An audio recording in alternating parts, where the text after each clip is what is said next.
Hey everyone, it's me, Matthew. I am coming at you to inform you on some information. I'm sick. I've been very sick for 10 days now. I was exposed to the coronavirus last Friday, the 13th, through a good friend of mine at a friend's house, and innocent fun, just hanging out, having a good time. This is before the city kind of went on lockdown and before things got really crazy. And everything came on very fast. And I'm not doing this for sympathy. I'm not doing this for concern. I'm strictly doing this because this is information I feel like everyone should hear. I know what's happening in New York is insane and hopefully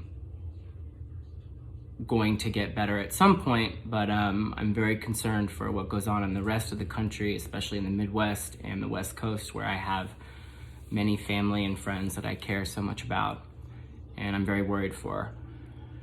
So I'm just gonna kind of talk you through what this has been like and kind of what I've been going through and what you could expect if this could happen to you or someone you love or care about, because it's a very big deal and it's been a completely life-changing experience for me thus far. As I said, I was exposed on Friday. That following Saturday, which was the 14th, I got a text from my friend who had the virus at the time and said, "Hey, I want to alarm you, but I woke up and I'm not feeling well and I have a fever." And of course that scared me to death, but I tried to just put it out of my mind and bank on the fact that I am a healthy person. I take care of my body. I take care of myself. I try to eat right. I work out, blah, blah, blah. It doesn't matter. No one is safe from this sickness. By Sunday, which would have been the 15th, I woke up with a fever, chills, aches, and I knew in my gut that I had it. I'll say from the get-go, I felt very scared and almost ashamed in a way. I don't know why. My father is a physician, and anytime I've ever been sick, he's always been the first person I call to tell him what's going on and to have a solution and to move on. But because I knew this was something kind of serious, it just really scared me. And I think there was a whole element of denial that was there also that prevented me from speaking up with what was really going on. But anyway, today is day 10. I still have a fever. I've had a fever every single day. I've had body aches, chills, terrible diarrhea, respiratory issues, nasal congestion, cold sweats, shivers, all of it. I know many other people here who are experiencing the same symptoms. I would say the one triggering factor that really set this aside from any other like flu or sickness I've had in the past was the loss of sense of smell and taste. At first, smells and tastes were very aggressive, almost like putrid, acrid. I couldn't even open my refrigerator without like having this waft of aroma come at me that physically just made me ill. And I think that was really the deciding factor that let me know that something was really wrong. By Wednesday of last week, I couldn't find a thermometer anywhere in my neighborhood. I couldn't get Tylenol anywhere in my neighborhood. Everything was sold out. Everyone was freaking out. And you can imagine the looks I got walking into pharmacies and drugstores and bodegas asking for a thermometer, and the terrible looks that I got. So anyway, I took myself to urgent care, and they immediately sent me home and kind of bitched me out for showing up, but I explained that I just needed to have my temperature taken. I was very scared. I'm totally alone here in Brooklyn. I have friends up the street, but clearly you can't be around people in this situation. So this has been something that I've dealt with totally on my own, which I think has been the most sobering and the most detrimental, even worse than the illness itself. I mean, symptoms you can treat, but the loneliness is 10 times worse. But anyway, they sent me home. I went home, the fever got worse, the aches got worse, the chills got worse, the diarrhea was worse. At this point, I was shitting blood, to be frank. And I just knew something was definitely not right. So I went back the following Friday. They remembered who I was. They then tested me for influenza A and B and came negative for that, which is why they then tested me for the coronavirus, which I basically demanded at that point. And the only reason I did that was because I didn't want to stay in New York City if I didn't have it. I wanted to get out of here. I wanted to go home. I wanted to be with my family. I wanted to be with my parents, as naturally you do when you're sick. And from that point on, I was just hopeful that things would get better. My friend, who also had the sickness, basically went through everything I went through, but he had it about 24 hours before me, so I knew what was to come and what was to be expected, even though the symptoms did manifest themselves in different ways for each of us. I would say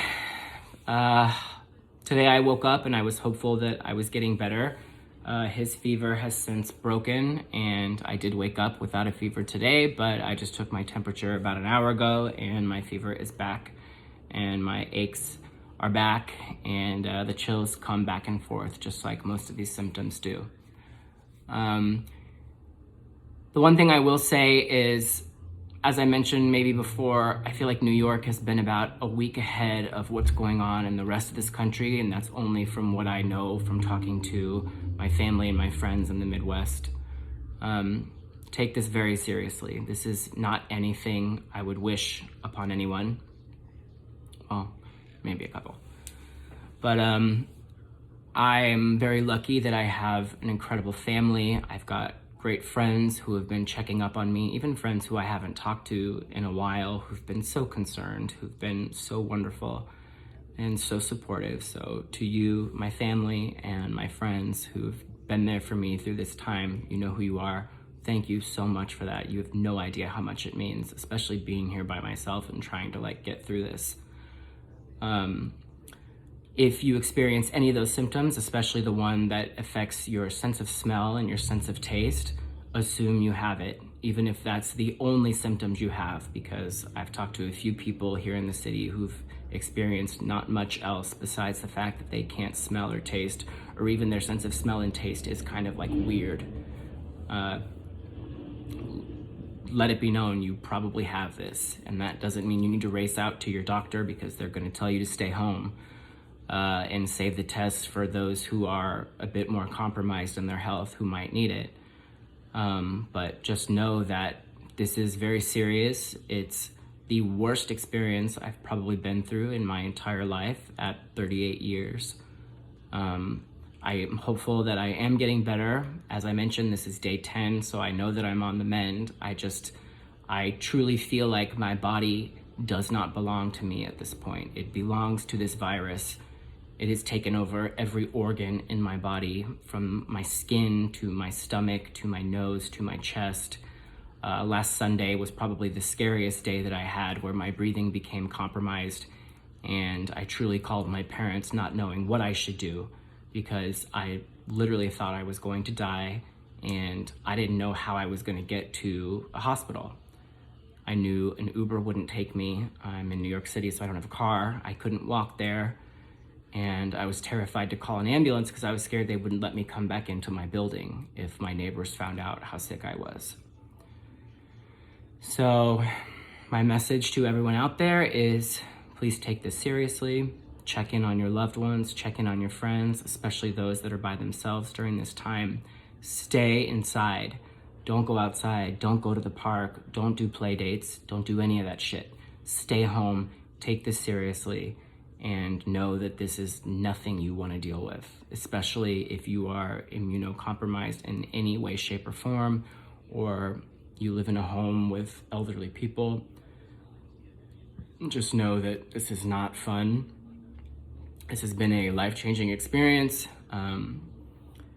I'm so lucky, again, that my family and friends have been there for me, and my job has been there for me. I have a boss who cares about me. I have a company that cares about my health and my well-being, and I know I'm blessed in that regard. And I think about all these people who are literally dying in New York City every single day, and my heart breaks for them because I understand what this is like, but I don't understand what it's like to go through it and not come out better. And I know I will.